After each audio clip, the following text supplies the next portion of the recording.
सौन्दर्येकनिधेरनङ्गललना लावण्यलीलाजुषो राधाया रुधि पल्वले मनसि च क्रीडैकरङ्गस्थले रम्यो रोजसरोजखेलन रसित्वादात्मानः ख्यापयन् ध्यातुर्मानसराजहंसनिबतां देयान् मुकुन्दो मुदम्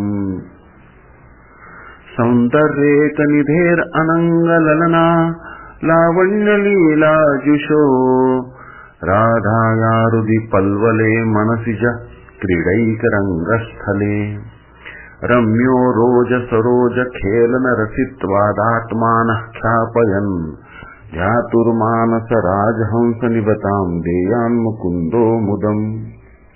सौंदर्य की निधि अनंगललना रति के सदृश लावण्यमयी श्री राधा के हृदय सरोवर के मनोहर रंगस्थल स्तन कमल पर क्रीड़ापरायण हुए एकाग्र चित्त अपना ध्यान करने वालों के मानस राजहंसत्व को ख्यापित करने वाले श्री मुकुंद आपको आनंद प्रदान करे।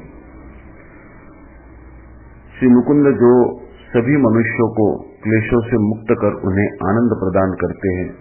प्रस्तुत श्लोक में पाठक तथा श्रोताओं को आशीर्वाद देते हुए कवि शिरोमणि जयदेव का कथन है कि श्री राधा ही समग्र सौंदर्य की एकमात्र निधि है।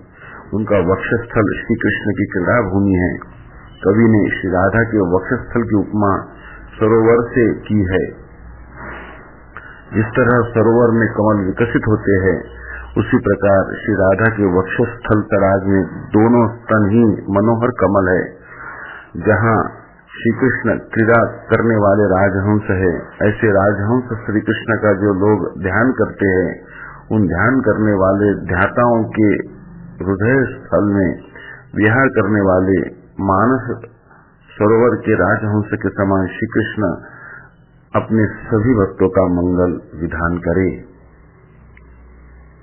सौन्दर्येकनिधेरनङ्गललना लावण्यलीलाजुषो राधाया रुधि पल्वले मनसि च क्रीडैकरङ्गस्थले रम्यो रोजसरोजखेलन रसित्वादात्मानः ख्यापयन् ध्यातुर्मानसराजहंसनिबतां देयान् मुकुन्दो मुदम्।